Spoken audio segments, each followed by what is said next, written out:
आपण बघत आहात DPA न्यूज मराठी. शोध सत्य बातमीचा. मला प्रत्येकाच्या घरी जाऊन आपल्याशी हितगुज करायचं होतं. जेव्हा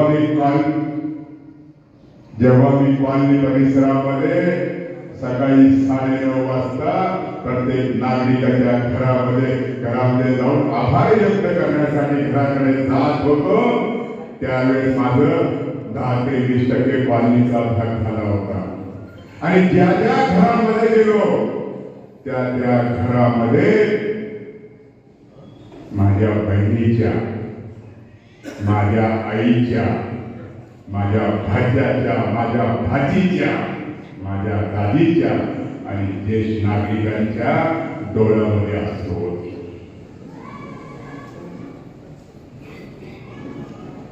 ते वासरू बघितल्यानंतर माझ्याही डोळ्यामध्ये अश्रू यायला लागले. मी सुद्धा एक माणूस आहे, तुमच्यातलाच आहे. ज्यावेळेस माझ्या डोळ्यातून अश्रू यायला लागले, माझी थोडीशी तब्येत खालावली, थोडी खराब व्हायला लागली. मी माझ्या डोळ्यात अश्रू मी बघू शकतो, पण माझ्या मायबाप जनतेच्या डोळ्यामध्ये मी अश्रू बघितले नाही. आणि मी काल जो माझा कॉलनीचा आभाराचा दौरा होता, तो दौरा मी संपवला. आणि मी माझ्या सर्व कार्यकर्त्यांना विनंती केली, माझ्या मायबाप जनतेला मला लढवायचं नाहीये. माझ्या मायबाप जनतेशी मला संवाद करायचा आहे, मला त्यांच्याशी बोलायचं आहे, मला त्यांच्याशी हितगुज करायचं आहे. मी म्हणतोय तातडीची आभार सभा लावा आणि 2-3 तासामध्ये ठरलेले आहे. मला तर राजमाता जिजामाता शाळेच्या प्रांगणामध्ये मला त्या ठिकाणी आभार सभा घ्यायची होती आणि मला सर्व सातपूरकरांना त्या आभार सभेला बोलवायचं होतं, पण पोलिसांनी परवानगी नाकारली. पोलिसांनी परवानगी नाकारल्यानंतर मी लगेच ठरवलं की आपल्या कामगारांसाठी कामगार कल्याण मंडळाचं कार्यालय आणि त्या ठिकाणी मिटिंग घ्यायची. आणि आज एका हाकेवरती आपण सर्वजण या ठिकाणी उपस्थित झाला. मी आपले मनापासून खूप खूप स्वागत करतो.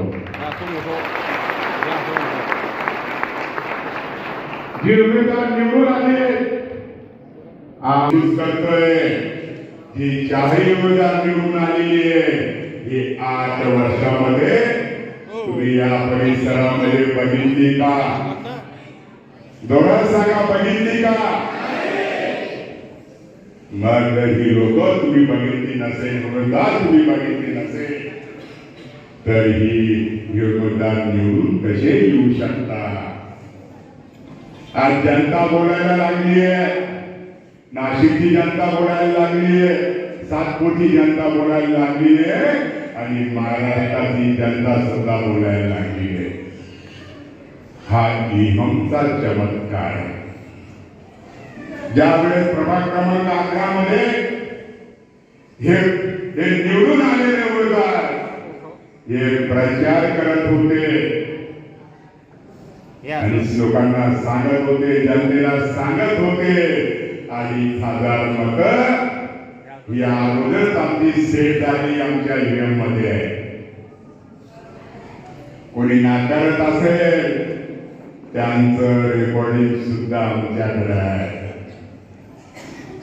आणि जर ही उमेदवार ईव्हीएमच्या जोरावर निवडून येत असतील तर मला वाटतं खऱ्या अर्थानं आपण दिलेल्या मताची कोणाला काही किंमत राहिलेली नाहीये. या ठिकाणी लोकशाहीचा खून होतोय आणि मला वाटतं माझ्यासारखा कार्यकर्ता लोकशाहीचा खून होताना कधी बघू शकत नाही, कधी थांबू शकत नाही. याला कुठेतरी आळा बसला पाहिजे. महानगरपालिकेची निवडणूक झालेली आहे. उमेदवार म्हणून त्यांना ईएमचे उमेदवार म्हणून त्यांना घोषित केलेलं आहे. ते नगरसेवक म्हणून तुमच्याकडे येणार आहे. त्यांना प्रश्न विचारला पाहिजे, तुम्ही कसे काय निवडून आले? आम्ही मदत तर तुम्हाला दिली नाही, आम्ही मदत तर आमच्या भावाला, आमच्या लेकराला आम्ही मदत दिली. तुम्ही निवडून कशी काय आला? आपल्याशी खेळ केला जातोय. कॉलनी परिसरामध्ये आपण जे 8,000 कॉलनी म्हणतोय, मी आजपासून तुम्हाला सांगणार आहे, आपली काय 8,000ची किंमत नाहीये. आपल्या कॉलनीला इथून पुढे कोणी 8,000 कॉलनी म्हणणार नाही. आपल्या 8,000ची किंमत नाहीये. इथून पुढे आपल्या कॉलनीला छत्रपती शाहू महाराज नगर म्हणून आपण सर्वांनी त्या ठिकाणी म्हणायचं. कुठं चाललं? छत्रपती शाहू महाराज नगर मध्ये चाललेलं आहे. आता इथून पुढे आपले 8,000 वर किंमत होणार नाही, लक्षात ठेवा. माझ्या ताईचं, माझ्या दादीचं मत जर प्रभाग क्रमांक 11 मध्ये असेल तर माझ्या भाजीला, माझ्या भाच्याचं, माझ्या भाज सुनेचं मतदान हे प्रभाग क्रमांक 10 मध्ये होतं. या ठिकाणी पत्रकार मित्र आले.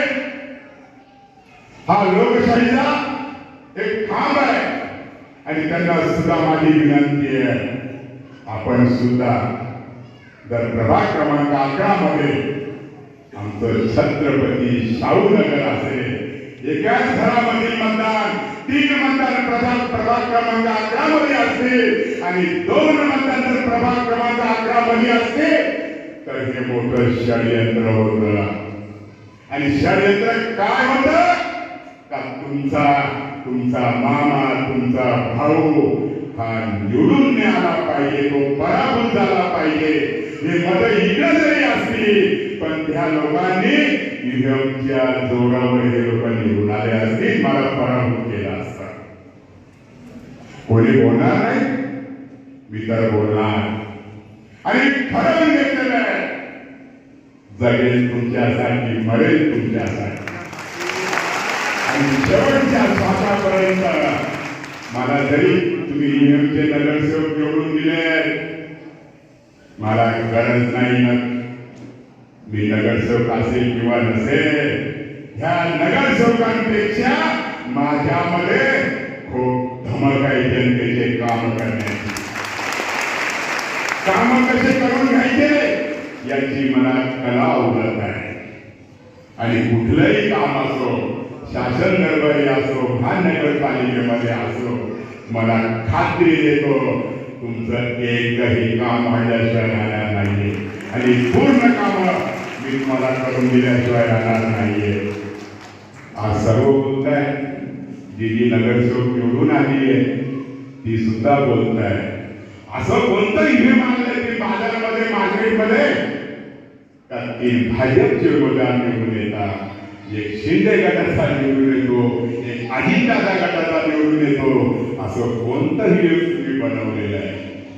आणि मला वाटतं ज्या देशानं अगोदर या ईव्हीएमवरती निवडणुका घेतल्या होत्या, अमेरिका देशानं घेतलेल्या होत्या, त्या देशानं सुद्धा आता ईव्हीएमवरती निवडणुका घेत नाहीये. आपल्या देशामध्ये ईव्हीएममध्ये का निवडणुका होता याचंही कारण शोधण्यासारखं आहे. खरं तर आपण जर बघितलं असेल, मी काल सुरुवात होते, मला पाहत नव्हतं. जरी ईव्हीएम त्यांना नगरसेवक म्हणून निवडून दिला असेल पण तुमच्या मनातला नगरसेवक हा सलीम मामाचा आहे.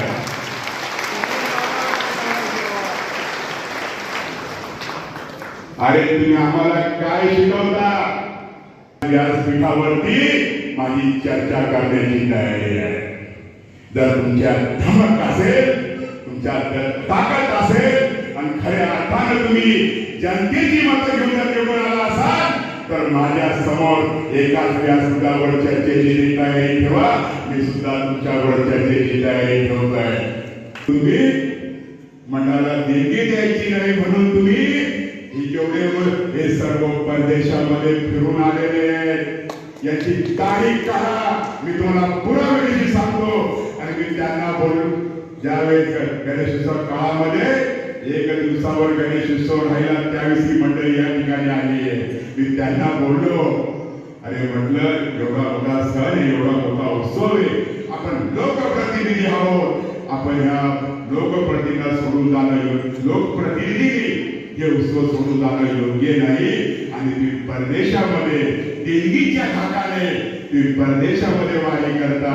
आणि मला वाटतं तुम्ही निवडून येऊनच्या जोरावर निवडून आलेले, तुम्ही काय दिवे लावणार हे मला सुद्धा माहित आहे.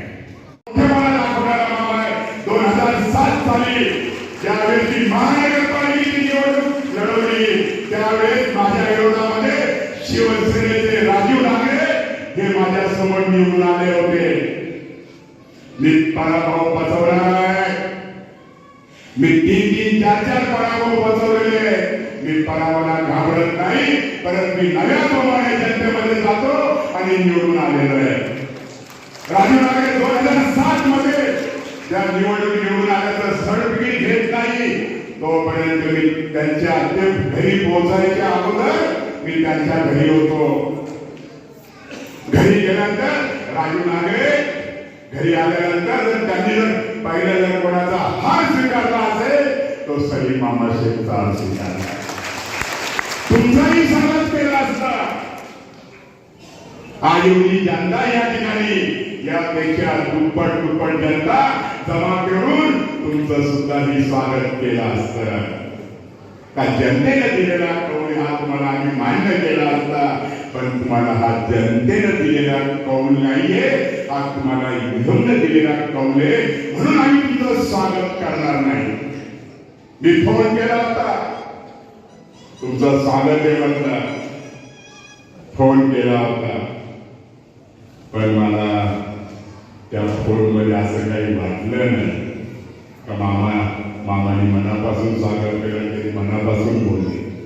आणि खरोखर त्यांना सुद्धा धाकून घे, कारण त्यांना सुद्धा वाटतं जनतेसोबत जायचं, जनतेसोबत कसं जायचं.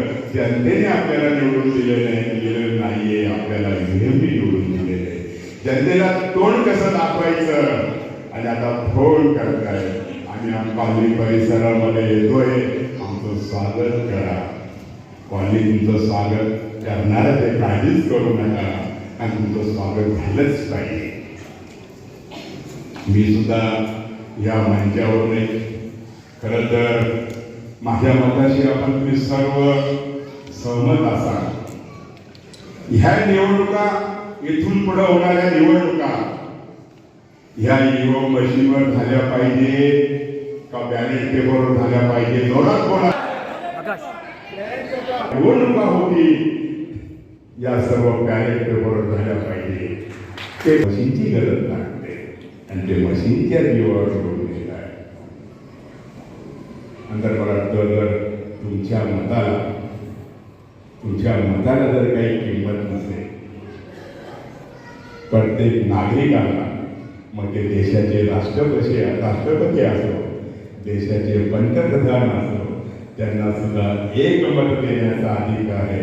कुठंतरी चोरीला जात असेल तर तुम्हाला सुद्धा त्याच्यावरती सर्व जनतेने आवाज उठवला पाहिजे.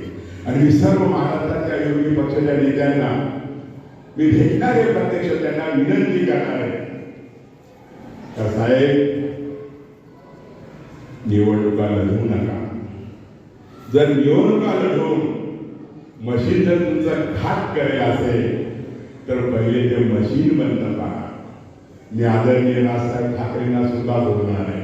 आणि सर्वात अगोदर जर महाराष्ट्रामध्ये जर या ईव्हीएमवरती जर कोणी आवाज उठवला असेल तर ते आदरणीय राजसाहेब ठाकरे यांनी त्याच्यावरती आवाज उठवला आहे.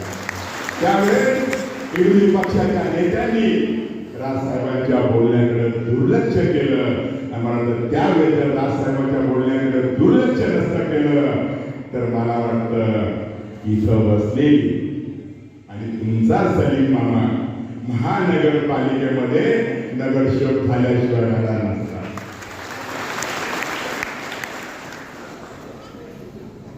किंमत ह्या मोद्यापेक्षा जास्त किंमत आहे. मामा जसा लढतो मला लढायला शिकवलेलं आहे आणि मी आयुष्यामध्ये मी घाबरतो, फक्त परमेश्वराला घाबरतो, वाईट काम करायला घाबरतो. मी मरायलाही घाबरत नाही, चांगल्यासाठी चांगल्या कामासाठी मी मरायला सुद्धा घाबरत नाही आणि कोणाला घाबरत सुद्धा नाही. काका एकदा मी जाऊन आलेलो आहे. माझं ऑपरेशन झालंय, मी जाऊन आलेलो आहे. माझ्या बरोबरची ऑपरेशन झालेली लोक त्यांना ती देवाघरी निघून गेली, पण मला माझ्या जनतेसाठी, माझ्या मायबाप जनतेसाठी मला काहीतरी करायचं होतं.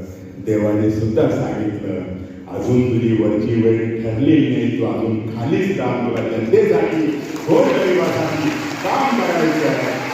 आणि आपल्याला याच तुझ्यावरून शब्द देतो, आज सलीम मामा, आज सलीम मामाचा परिवार, आमच्या गीताताई जाधव, आमच्या रेणुकाताई लहारे, आमचा विशाल भावले, आमचा प्रवीण नागरे, हे सोबत कायम स्वरूपी हे तुमच्या सोबत राहतील. आणि तिथं कुठल्याही प्रकारचं कॉलेज छत्रपती शाहू महाराज नगरमध्ये चुकीचं काम खपवून घेणार नाही. जो कोणी चुकीचा काम करायचा प्रयत्न करेल त्याचा त्याच ठिकाणी जागीच समाचार घेतल्याशिवाय राहणार नाही. आपण या ठिकाणी मला वाटतं खरं तर मी स्वतःला खूप भाग्यवान समजतो, नशीबवान समजतो. काय केलं तुझ्यासाठी एवढा, का माझ्यावर, माझ्या कुटुंबावर एवढं प्रेम करणं, काय केलं मी तुझ्यासाठी. मला अजून करायचं आहे आणि मी करत राहणार आहे, हा माझा शब्द आहे. आणि तुम्ही ह्या पराभवानं खचून न जाता नव्या उंडीनं माझ्या बरोबर राहा. येणारा काळ हा आपलाच आहे. किती नगरसेवक किती होती,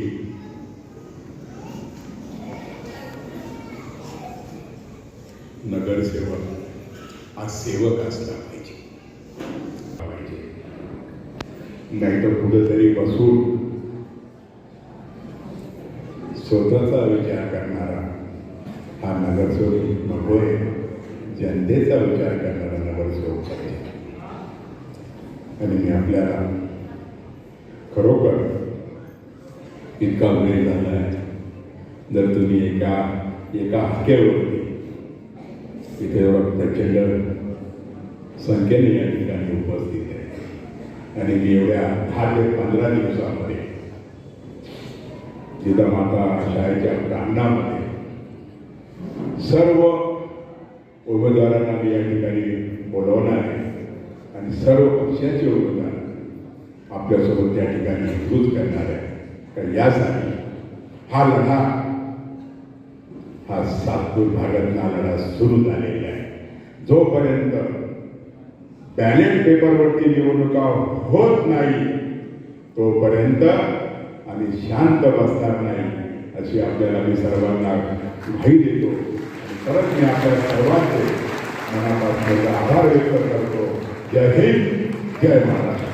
ताज्या घडामोडी व अपडेट जाणून घेण्यासाठी आताच DPA न्यूज चॅनलला सबस्क्राईब करा आणि बेल आयकॉन क्लिक करायला विसरू नका.